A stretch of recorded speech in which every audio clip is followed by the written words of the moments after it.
우리가 흔히 말하는 비전, 하나님의 비전은 무엇일까?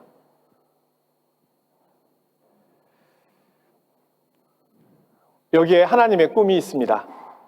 그것은 하나님의 나라입니다.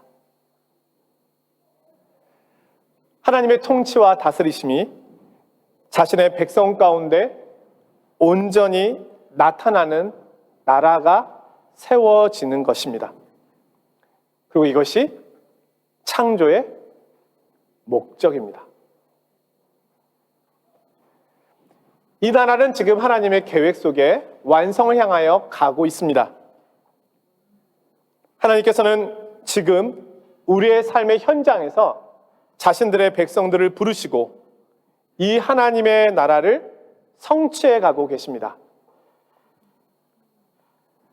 하나님께서 어떻게 그 나라를 성취해 가고 계시는지 오늘 말씀을 통해서 하나님을 만나고 그 이야기를 듣는 시간이 되기를 원합니다. 자, 모세오경에는 하나님의 비전과 하나님의 나라의 시작이 있다고 지난 시간 말씀을 드렸습니다. 그럼 모세오경에 하나님의 나라가 어떻게 구체적으로 소개되고 있을까요? 그 내용을 한번 보도록 하겠습니다. 다음과 같이 요약할 수 있는데요. 먼저 창세기에서는 하나님께서 말씀하시자 모든 자연 만물이 그 말씀에 순종함으로 하나님의 나라가 시작됨을 보여줍니다. 하나님께서 말씀하시자 만물이 그대로 따릅니다. 이것이 천지창조의 모습입니다. 그런데 우리가 알고 있듯이 모든 만물은 복종을 하였지만 인류 최초의 인간인 아담은 하나님의 명령에 불순종하였습니다. 그로 인하여 아담과 하와는 에덴에서 쫓겨나고 하나님의 나라는 좌절된 것처럼 보였습니다. 하지만 다시 아브라함과 이삭과 야곱을 통하여 그들의 믿음과 순종을 통해서 회복해가는 모습이 나옵니다. 하나님께서는 아브라함과 이삭과 야곱과 요셉의 이야기를 통해 하나님 나라의 모습을 부분적으로 보여줍니다. 자, 출애굽기에서는 하나님 나라를 세워갈 하나님 나라의 백성의 자격을 보여줍니다. 하나님께서는 아브라함의 후손인 이스라엘을 선택하십니다. 그리고 이들이 하나님의 나라를 세워가기 위해서는 먼저 노예의 근성에서 벗어나서 자유인이 되어야만 했습니다. 그리고 하나님 나라의 백성답게 살아가기 위하여 하나님의 율법에 순종해야 했습니다. 자, 레위기에서는 하나님 나라에서의 인간의 삶의 모습을 보여줍니다. 거룩하신 하나님과 이스라엘 백성이 동거동락하는 것입니다. 하나님께서는 사회, 정치, 경제, 일상생활, 그리고 절기 등 모든 개인적, 사회적 삶의 영역에서 하나님의 순종이 가득 차기를 기대하십니다. 레위기는 거룩하신 하나님과 인간이 동행함으로 일상생활에서 하나님의 나라가 구현되는 것을 보여주고 있습니다. 자, 민수기에 가서는요, 하나님의 백성들로 살아가기 위해서는 끊임없는 연단과 자기 부인의 과정이 필요함을 보여줍니다. 이스라엘 백성들은 파라오의 지배 아래서 노예로 있었습니다. 그랬던 그들이 모세의 인도 아래 이집트를 탈출하여 자유를 얻게 되었습니다. 그러나 아직 몸은 자유인이 되었지만 성품적으로는 노예였습니다. 그들이 진정한 자유인이 되기까지 혹독한 연단이 필요하였습니다. 민수기는 하나님 나라에 들어가기 위하여서는 이 훈련이 필요하다고 말씀하고 있습니다. 자, 이제 신명기. 거기서는 하나님의 통치에 저항하는 이들과의 부딪힘이 있음을 보여줍니다. 그것은 하나님의 땅을 되찾으려는 모습으로 나타나고 있고 때로는 전쟁으로 표현되고 있습니다. 자, 이것이 모세오경에 나타난 하나님의 나라의 모습입니다. 자, 오늘은 그 출발인 창세기에서 하나님 나라의 시작에 대한 말씀입니다. 우리가 잘 알고 있듯이 창세기 1장, 2장은 하나님의 천지창조를 보여줍니다. 하나님께서 무에서 유를 창조해 내십니다. 하지만 그뿐 아니라 하나님께서는 천지창조를 통하여 무질서와 혼돈의 세상에 질서를 만드시는 것을 보여주십니다. 오늘 본문을 제가 읽지 않았네요. 오늘 본문을 읽고 이어서 말씀을 드리겠습니다. 여러분, 이 자리에 서면은요, 떨려요. 매주 서지만 떨리고 매주 서지만 깜빡깜빡할 때가 많습니다. 나이 때문이라고만 생각하지 마시고 이 자리가 그렇다라고 이해해 주시기 바랍니다. 자, 오늘 말씀 창세기 1장 1, 2절입니다. 우리 같이 한번 읽어볼까요? 시작! 태초에 하나님이 천지를 창조하시니라. 땅이 혼돈하고 공허하며 흑암이 깊음 위에 있고 하나님의 영은 수면 위에 운행하시니라. 아멘. 자, 잘 읽으셨습니다. 오늘 이 본문을 다음과 같이 해석할 수 있습니다. 땅이 혼돈하고 공허하며 흑암이 깊음 위에 있을 때, 그때 하나님께서 천지를 창조하셨다. 성경의 창세기가 모세에 의하여 기록되기 이전에 이미 고대 근동 지역에는 바벨론의 창세기라고 할 수 있는 에누마 엘리시라고 하는 신화가 있었습니다. 이 신화는 기원전 18세기로 추정되는데요. 아수르의 창조 신화 이야기를 담고 있습니다. 여기에 보면 창조주 신에게 저항하던 흑암과 혼돈 세력인 티아마트, 기품에 대한 이야기가 나옵니다. 일부를 읽어드리면 이러합니다. 높은 곳에서 하늘이 정해지지 않았을 때, 대지에도 아직 이름이 없었을 때 모두를 창조한 태고의 아버지인 아푸스와 어머니 혼돈의 티아마트가 있었는데 그들의 물을 섞어내고 있었다. 당시 고대 근동 사회에서는 다신, 많은 신들을 믿었습니다. 그래서 그들의 창조 신화에는 수많은 신들이 등장합니다.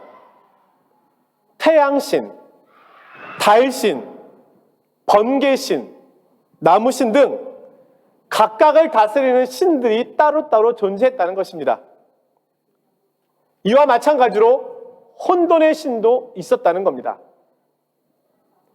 이스라엘 백성들도 자연스럽게 이 신화에 대한 지식을 가지고 있었을 것으로 생각됩니다. 그러한 그들에게 하나님께서는 모세를 통해서 하나님 자신에 대하여 분명하게 계시를 해주십니다.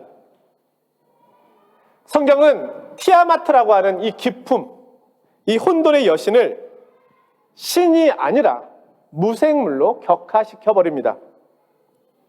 태초에 무질서한 혼돈이 있었다. 창세기에서는 이 세상에 존재하고 있는 신으로 언급되는 모든 것들이 다 거짓이고 하나님만이 이 모든 것을 창조하시고 통치하시는 유일한 신이 되심을 말씀합니다. 이런 배경을 가지고 창세기 1장 2절을 살펴보면 다음과 같이 요약해서 말씀드릴 수 있습니다. 하나님의 창조 질서가 시작되기 전에 원시 우주는 혼돈과 기품이라고 하는 무질서에 있었다. 하나님께서는 명령으로 이 우주를, 이 무질서를 아름다운 질서로 창조하셨다. 여기서 우리는 오늘 이 창세기를 통해 나타난 하나님의 모습을 알게 됩니다. 하나님은 어떤 분이신가?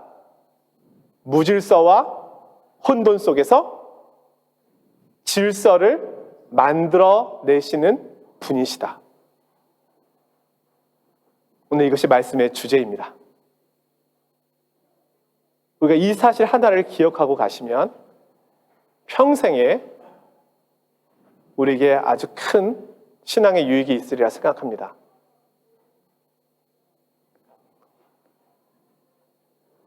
하나님께서는 흑암과 혼돈의 세상에 빛과 어둠을 나누시고 우주를 창조하시고 땅과 바다를 구분하시고 그 가운데 식물과 동물, 인간을 만드셨습니다.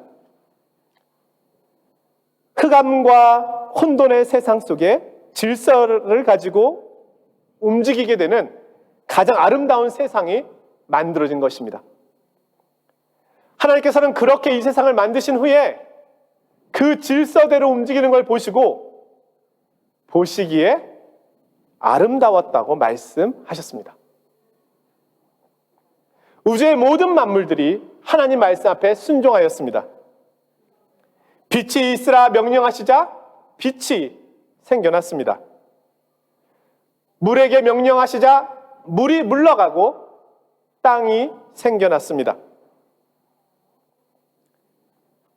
하나님은 이렇게 질서를 만드셨습니다. 그런데 앞서 말씀드린 것처럼 유일하게 하나님의 이 질서의 명령에 순종하지 않는 존재가 있었으니 인류의 첫사람 아담이었습니다. 하나님께서는 인간을 자신의 형상을 닮은 존재로 특별하게 만드셨고 그를 보시고는 심히 좋았다고까지 말씀하셨습니다. 그리고 하나님께서는 그 인간에게 자신이 만드신 에덴 동산을 지키며 가꿀 수 있도록 권한까지 주셨습니다. 하나님께서는 인간에게 한 가지 계명을 주셔서 그 계명에 순종할 것을 요구하셨습니다. 그러나 아담은 그 한 가지 계명을 어깁니다. 그러자 하나님께 복종하고 있던 모든 에덴 동산을 가꾸며 지킬 수 있는 권한을 아담은 잃어버리게 되었습니다. 하나님의 명령에 복종하지 않는 아담이 어떻게 하나님께 복종하고 있는 만물을 다스릴 수 있겠습니까?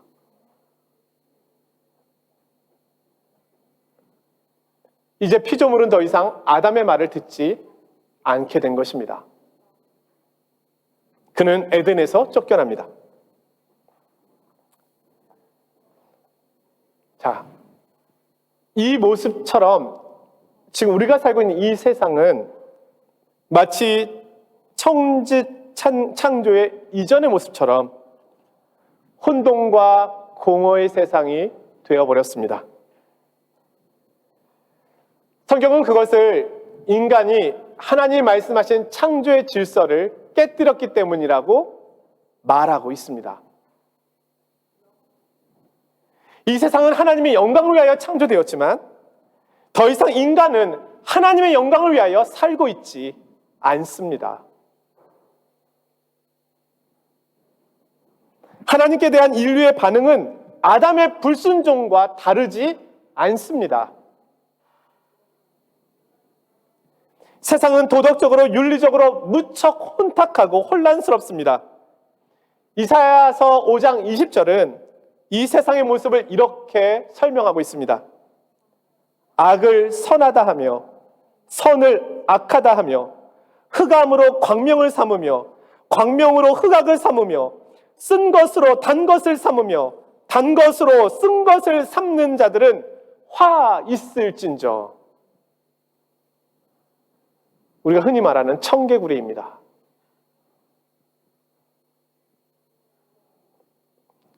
무엇이 선인지 무엇이 악인지 알지 못합니다. 얼마 전 한국에서 우리나라 국격에 대한 치부를 드러내는 것 같아서 이 예화를 사용할까 말까를 놓고 일주일 내내 고민했는데 그래도 기사에 보도된 내용이니 우리의 현실을 이야기해주는 예화라고 생각이 돼서 우리나라 국격을 떨어뜨리는 예화지만 설명해 보려 합니다. 한 대법관 후보자가 청문회에 나와서 한 국회의원의 질문을 받게 되었습니다. 대법관 후보자에게 10년 전 한 버스 기사에게 내린 판결을 가지고 한 의원이 질문을 한 것입니다. 이 기사는 승객이 낸 버스 요금 가운데 800원을 가지고 자동 판매기로 커피 몇 잔을 뽑아 먹었습니다. 이 기사에게 대법관 후보자는 회사의 돈을 횡령했다고 하여 해고 판결을 내렸습니다. 그로 인해 그는 전과자로 낙인이 찍혔고 5인 가족이었던 그의 가족은 10년간 무너질 만큼 힘든 시간을 보냈습니다. 반면에 이 동일한 판사가 85만 원의 접대를 받은 검사에게는 무죄 판결을 주었습니다. 의원은 대법관 후보자에게 무전유죄, 유전무죄의 전형이라는 질타를 쏟아내었습니다. 그 기사를 본 많은 국민들이 답답함을 토로하였습니다.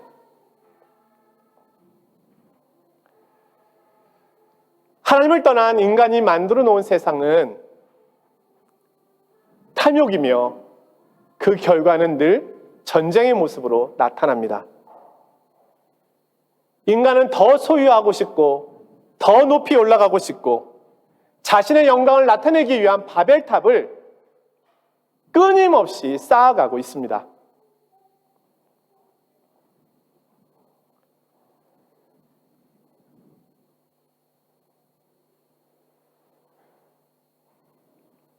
성경은 이 모든 것을 혼돈이라고 이야기하고 있는 겁니다. 저와 여러분의 삶이 이 사회가 힘들게 느껴지는 것은 혼돈 속에 있기 때문입니다. 그러나 오늘 창세기는 하나님의 권능에 대하여 말씀하고 계시는데요. 우리 하나님께서는 이 흑암과 혼돈 속에서 질서를 세우시는 분이라고 말씀하고 있습니다. 우리는 하나님의 창조를 통하여 하나님의 나라의 회복과 구원의 의미가 무엇인지 묵상할 수 있습니다. 그것은 죄로 인하여 망가진 혼돈과 죄의 세상 속에, 죄의 인생 속에 질서가 다시 세워지는 것입니다.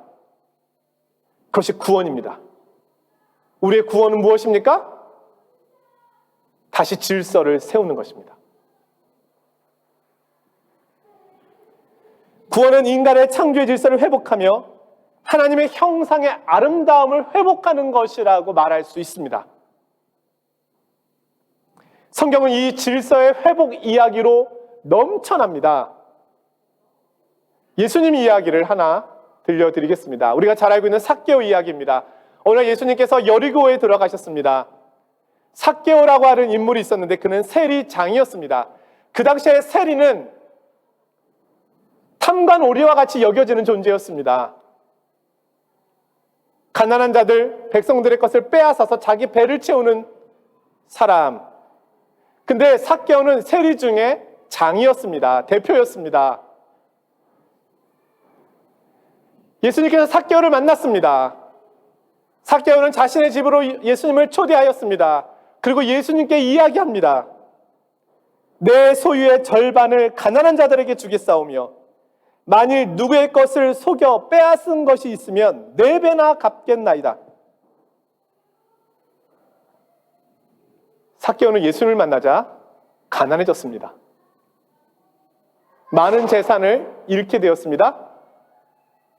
근데 그는 억지로 하지 않았습니다. 그는 기뻤습니다. 그는 이렇게 하는 것이 당연하다고 생각했습니다. 자신의 모습을 찾았습니다. 하나님의 형상으로서의 아름다움을 회복하기 시작하였습니다. 하나님 사랑과 이웃 사랑, 그 창조의 질서를 회복하기 시작한 겁니다. 러시아의 문호 톨스토이는 예수 그리스도를 만난 후에 나의 회심이라고 하는 글에서 자신의 고백을 들려줍니다. 5년 전 나는 예수를 나의 그리스도로 받아들였다. 그러자 나의 생애가 바뀌었다. 이전에 욕망하던 것을 욕망하지 않게 되었다. 그리고 오히려 이전에 바라지 않았던 것을 바라게 되었다. 이전에 좋게 보이던 것이 좋아 보이지 않게 되었다. 전에 재미있었던 것이 재미가 없어지고 말았다. 전에 대수롭게 여기지 않았던 것들이 중요하여졌다. 인생관과 가치관이 달라지고 말았다.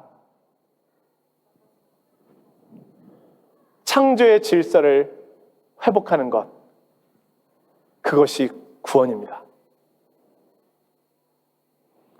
우리 그리스도인의 삶에는 질서가 있습니다. 마태복음 6장에서는 그리스도인과 그리스도인이 아닌 사람의 차이를 우리 예수님께서 이렇게 설명하십니다. 그리스도인이 아닌 사람은 무엇을 먹을까, 무엇을 마실까, 무엇을 입을까를 가장 먼저 염려하는 사람들이다. 그러나 그리스도인은 먼저 그의 나라와 그의 의를 구하는 사람이다. 우선순위가 바뀐 사람이다.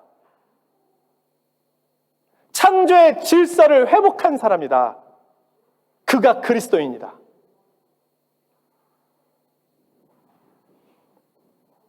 하나님의 창조는 우주의 질서를 가지고 왔으며 아름다운 세상을 만들었습니다.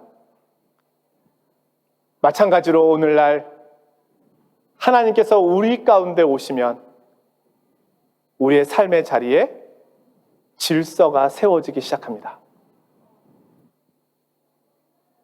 버릴 것과 취할 것이 구별됩니다.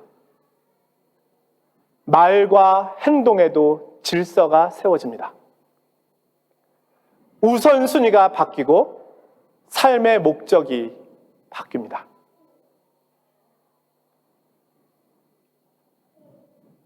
환절기인데요. 몸이 아프고 병이 들어서 병원에 가면 병원에서 꼭 묻는 질문들이 있지 않습니까? 잘 먹는지, 화장실에 잘 가는지, 잠은 잘 자는지, 충분히 휴식을 갖고 있는지, 운동은 하는지. 우리 몸이 건강하기 위해서는 기본적인 질서가 있어야 합니다. 영적인 것도 마찬가지입니다. 이 질서가 깨어진 상황에서 어떻게 우리 영혼이 건강하기를 기대할 수 있습니까? 우리 영혼이 건강하지 않은데 어떻게 내 삶의 자리에 하나님의 나라와 하나님의 영광이 나타날 수 있습니까?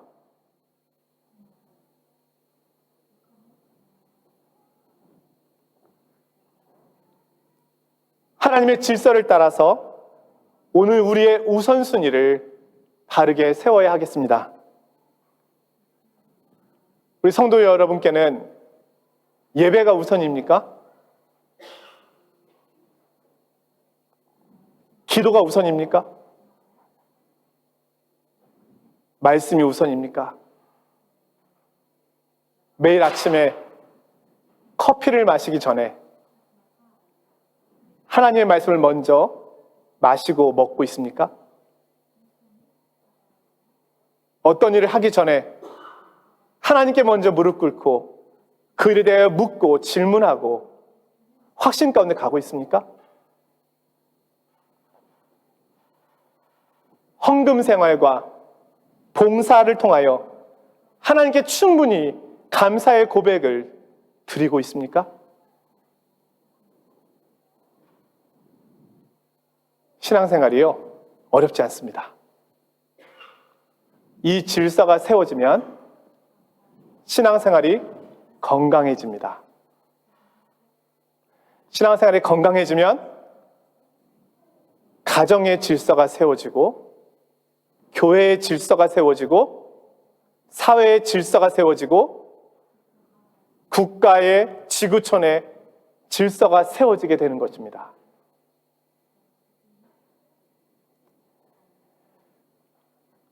말씀을 마치기 전에 한 가지만 더 기억했으면 하는 내용이 있습니다. 하나님께서는 혼돈 속에서 질서를 세우시는 분이십니다. 혹시라도 지금까지 내가 살아온 삶의 자리가 혼돈과 무질서의 삶이었다 하더라도 모든 것이 뒤엉켜 있어서 회복이 불가능한 것처럼 여기는 그런 상황에 있다 할지라도 오늘 우리가 우리의 삶을 하나님 앞에 드리면 창조자 하나님께서 그 삶을 질서의 삶으로 변화시키실 것입니다. 하나님은 충분히 그렇게 하실 수 있는 분이십니다. 그 능력을 갖고 계신 유일한 분이십니다. 우리의 가정을 세우실 것이고 교회와 이 사회를 새롭게 세우실 것입니다. 사랑하는 성도 여러분, 하나님의 나라는 지금 우리의 삶의 자리에서 성취되어 가고 있습니다. 나의 삶의 자리를 날마다 매 순간마다 하나님께서 만져주시고 다스려 주시기를 소원합니다. 한 주간도 내 삶의 자리에 하나님의 질서가 회복되고 하나님의 영광이 나타나는 복된 자리가 되기를 주님의 이름으로 간절히 축원드립니다. 거룩하신 하나님 아버지, 오늘 하나님의 창세기의 말씀을 통하여 하나님이 어떤 분이신지 밝히 알게 하시니 감사합니다. 무질서와 혼돈의 세상을 질서의 세상으로 아름답게 만드시는 분. 하나님, 다시금 저희들의 삶을 드립니다.